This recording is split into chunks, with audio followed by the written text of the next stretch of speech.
to understand what the Sangha community was about internally, we have to look at the realizational teaching, what they call Adhigama Dharma, consisting of the 8 branches of the Noble Eightfold Path, which 8 branches themselves again are divided into the 3 higher educations, although to distinguish it from our version of grad school, I like to call them super educations.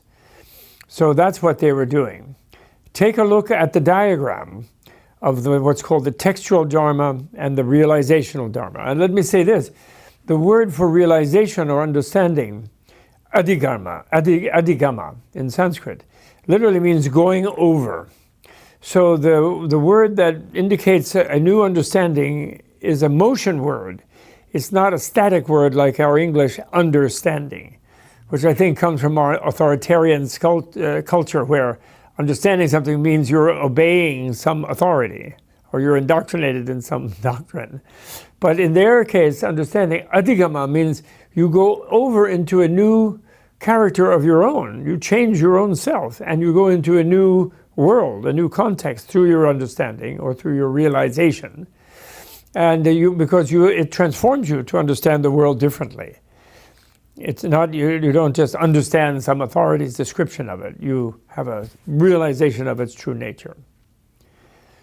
So now here we have the textual collection has the 3, what are called the 3 baskets in the case of Theravada. And same, Mahayana, same. And you have the Vinaya is the discipline, not only of the monks, but also of lay people, the ethical discipline. And this is connected to the practice of ethical action, of realization of a new level of ethical being. The sutra discourses, which are the Buddha's own monologues or teaching sermons or speeches, then they connect to psychological and contemplative science. And then finally, the Abhidharma, which is kind of systematized scientific analysis of reality, especially internal reality, but also external reality.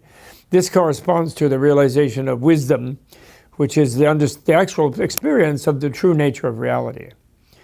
Wisdom goes with knowledge. So it's like education where you seek knowledge, but you don't seek knowledge as just some external thing of a set of information that you can recite or you can list on your computer.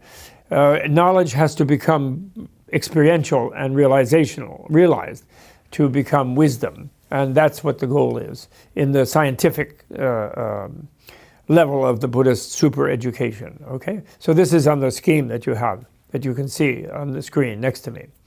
So these are the practices. Now, the Eightfold Path, which are leading to this higher education. The first one of them is called the right view, usually by people. But I don't really like right because they are approaching, this term comes from translators previously considering Buddhism to be a religion which had to have truths and rules which you had to follow. And when you follow a rule, you're either right or wrong because you're following a rule. But I like to translate the words samyak and mithya as realistic and unrealistic, because they, instead of following rules in a way, they are practices seeking to bring the individual who practices them into an improved experience of reality, not necessarily into just improved conformity to a set of rules. Because the goal of the education is to make a being know what reality is, since Buddha's discovery is that reality is good, it's great, it's nirvana. So the more you know reality, the happier and the better person you will be. So Buddha declared reality to be in itself transformative and liberating when accurately understood. First, we can see that nowadays, those who deny the reality of planetary overheating, as I prefer to call it, are wrecking themselves, and us actually, along the way. And those who are realistic are ready to change their way of being, to adapt to a reality that cannot be avoided. So being realistic leads to happiness in that case, for sure. And being unrealistic leads to destruction and doom and mega fires, and floods and heaven knows what. So, sorry for the digression. First, realistic worldview. That's the first one. And this involves, that's interesting to note. Note that that's the first branch, not meditation, as people often think Buddhism is just meditating. But first, it's realistic worldview, which you could also translate as belief or outlook. And it involves philosophical and scientific exploration of reality, really metaphysics, comparing it to what one's cultural and social conditioning has brought one up to believe is real. That is, what is the world? What is oneself as a human? Whence does one come? Where is one going? Why should one care? What are space and time? What are matter and mind? Life and death? Misery and happiness, etc.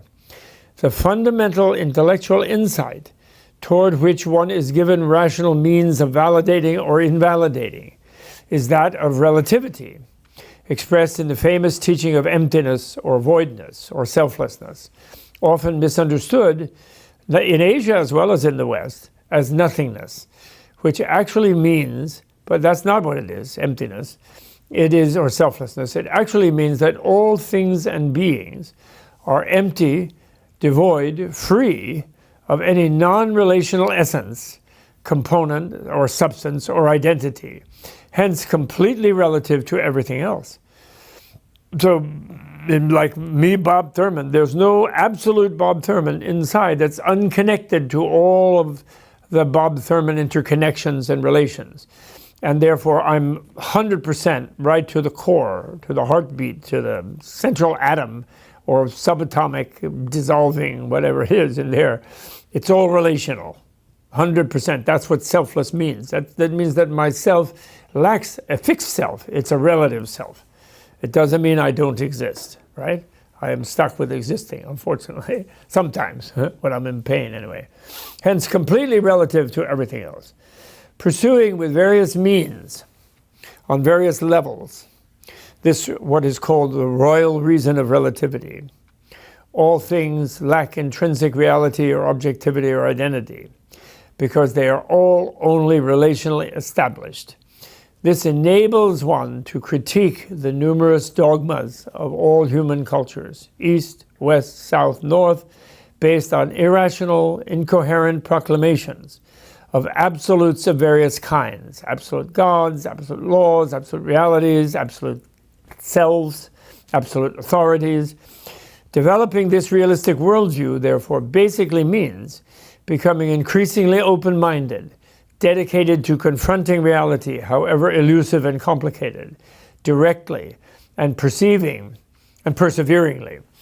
Of course, worldview understood intellectually presents reality as a target for experience, and one naturally becomes motivated to experience it viscerally as well, in case it would be possible. And this is something very unique about Indian inner science, not specifically Buddhist even, but Indian inner science, which is that science, for example, our modern scientists tell us that right now, like my body, is made up of atoms, and even the quantum people, subatomic particles, string theories, 11 dimensions, all kind of completely inconceivable things. I think I'm sort of solid flesh and blood. But they tell me that realistically, scientifically, I'm all of these things. However, we all assume I can't experience myself that way. I'm going to inevitably experience myself in a way that I'm not. I think I'm solid flesh and blood, but X-ray machine goes right through it. And, they could throw me into an encyclotron and I would blow up, and they might even not find a Higgs boson in here.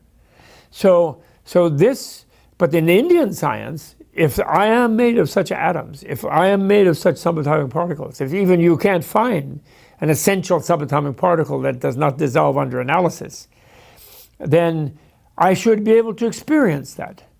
To really validate it, ultimately, it has to be experimentally validated by experience, not just by inference, but judging by some mathematics or some indirect evidence, but direct evidence of experience. It should be, that's the inner science.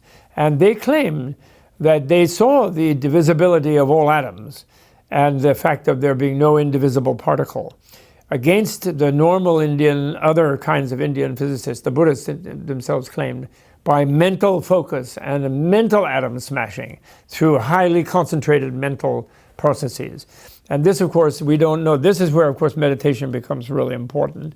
But it is just but at this stage, let's just say it's a canon of the realistic worldview quest, which is a scientific quest to discover the nature of reality. And the intellectual, reasoned, sort of intellectual template of what that should be, rationally speaking, is critical before you engage in meditation. Because otherwise, meditation can just simply emphasize a distorted idea that you may have. So your analytic openness is essential before you meditate, so you won't get stuck fanatically on some distorted idea. Okay, I think that's clear. So now, once we have this realistic worldview, we then go to the second branch, which is realistic life purpose, you could call it, or realistic motivation in life. So here, you come to want to make informed decisions about lifestyle and purpose based on the discovery of a rationally validatable reality as explored. Given what it seems most sensible that the world and oneself is in reality, what is the most meaningful way of using this human life and intelligence I possess at this moment, and into various possible futures? At this point, many of the people who met Buddha and heard his teachings decided they would most usefully dedicate themselves to discovering the reality he had discovered and using the precious opportunity of the human life form to do so. They would then tend to want to become mendicants, given that the Indic societies of the time had the surplus of food, manpower, woman power, space, and resources to sustain their lives on a minimal basis while they pursued their educational goals, without providing any direct productive benefit to the collectives other than individualistic self-improvement. This is a really important point, and why, we are understanding the Buddha as a founder really of an education system rather than the founder of a religion, and why Max Weber couldn't fit him into the category of prophet, where he put Jesus and Muhammad and etc., other founders of religions. Because it's really not just believing something alone is not going to help, is what Buddha's view is. It's a re-education that is required. And he didn't have, universal school system in India at the time. And people were apprentices of their parents, whatever the father's production. If he was a king, you had to be a prince and a king. If he was a woman, you had to be a mother and a housekeeper like the mother. If he was a priest, you had to learn to do a bunch of rituals. If he was a merchant, you learned to do business. So you only learned as apprenticeship, so to speak. Then only a few dropouts would go out in the forest and live with the tigers to try to learn something about themselves, but it couldn't become a mainstream thing. So by creating this institution, he created the root of a mainstream re-educational thing where the individual, irrespective of their role in society, that they might, following the path of their parents, would develop their full understanding and awareness of the nature of reality. Isn't that what we're trying to do in our natural science departments, in our social science departments, in humanities departments? I guess we're studying people who tried to discover reality and looking at psychological reality through literature. So in other words, lifelong education is really what the Mendicant thing is about. And that was a way of getting lifelong scholarship. And we notice by student indebtedness nowadays that supposed individualistic modern societies are not likely to grant lifelong free lunch and scholarship to people, even today. So imagine how difficult it was in ancient time, where you're closer to subsistence in livelihood, to get kings and authorities in societies to grant free lunch to everybody who wanted to truly pursue self-liberation, self-realization, self-understanding, self-transformation. Not easy at all. But that's what the Buddha's revolution, that's what the cool revolution by the Buddha and by the Sangha community, that's what it was.